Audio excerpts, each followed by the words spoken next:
In this video, we're going to see an example of a teacher giving clear instructions. Giving instructions is a key part of teaching.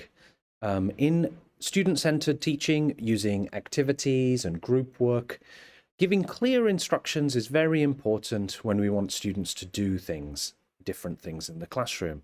So consider how you give instructions, consider the content of your instructions, and there are techniques for making instructions easier to understand and easier to follow for the students. So we're going to watch a video, and then after I'm going to give you some tips about giving instructions.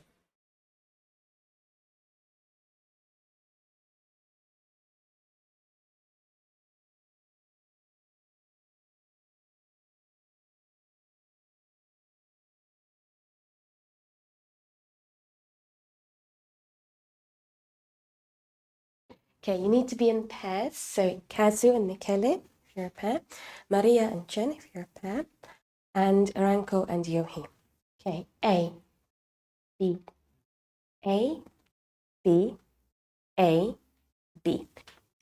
Okay, it's supper time. And you and your partner, you're at home and you're very, very hungry. Okay. A's, can you put up your hand if you're an A? You can see what's in the fridge. Okay.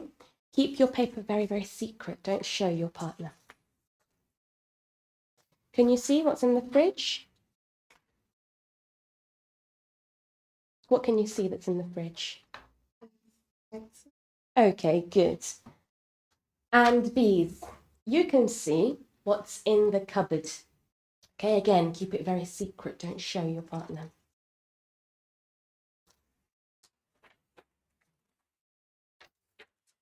Okay, to the left of your paper, there are some possible recipes. Marianne, what recipes can you see? What possible meal? I have spaghetti with tomato and meat sauce and 2 fried eggs and chip. Good. Speaking with your partner, you have to decide on what you're going to eat for supper. Okay? Can you show your piece of paper to your partner? No? Keep it very secret. How will you know what's in the fridge or in the cupboards? What can you do? You have to speak to your partner. Off you go. What do you have in your cupboard? 2 fishes, 1 flour, 1 oil, rice, salt, 3 onions, 3 carrots, 3 potatoes. What do you have in refrigerator? I have eggs, cheese, fish, meat. So notice in that video how the teacher was using gestures and mimes to show which students were working together and the groups. She was also using gestures and mimes to show the instructions and explain the situation of the activity. When she took out the worksheets, she showed the worksheets very clearly so that students could see, but then she also mimed and acted that the worksheet should be hidden as well. So the way that the teacher acts and mimes can be very helpful for the students to understand the groups, the situation of the activity, and also what they need to do in terms of things like matching or sequencing or hiding worksheets and so on. So when you're giving instructions, try to use your body and try to make it so that students can understand and follow by watching your actions. Now, I do want to give some other tips as well, because when we are giving instructions, it's important to think about what do we need to include in the instructions, the key parts of the instructions. So here are the components of instructions, and these are some of the things that we should consider to include when we're giving instructions. So number 1, get attention. It's very important to get attention before we move on to a new activity. You want all of the students' attention before you start giving instructions, or you may have to give instructions several times for the students that are not listening. So here are some examples of classroom language. Okay, everyone, are you done? Is everybody ready? Number 2, you can think about a transition. A transition is a smooth way of moving from the previous activity or step of the lesson to the next step of the lesson. So here are some examples of classroom language. Next, we're going to, let's look at this now. Here I have. So these expressions show the students that we're moving on in the lesson. We've completed something, and now we're transitioning to the next step. Number 3 is to identify the materials. So we want to show the materials that are going to be used for the new activity. Here are some examples of classroom language. On this worksheet, on the board, these flashcards, I have some sentence strips. Okay, so here we are drawing attention to the materials. Number 4 is to explain the class organization.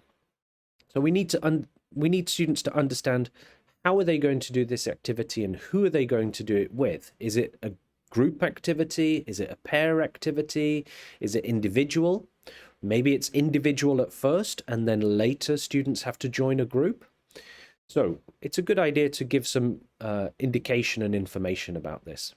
So here are some examples of classroom language: with your partner, in pairs, make groups of 3, and first do it by yourself. Okay, so here are 4 parts of instructions, and I have some more parts as well. So let's go to the next slide.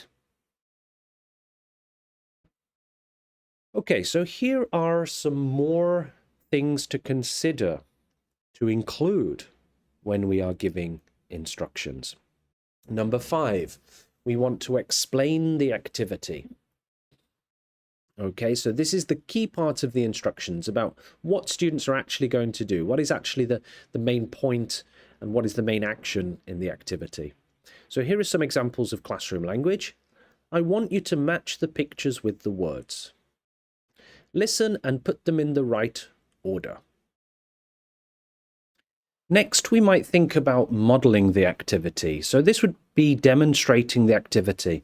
It may be the teacher demonstrating, or perhaps the teacher with a student, or another option is to have a group of students demonstrate the activity in front of the class, just so you can go through the rules, the procedures, and how the activity works.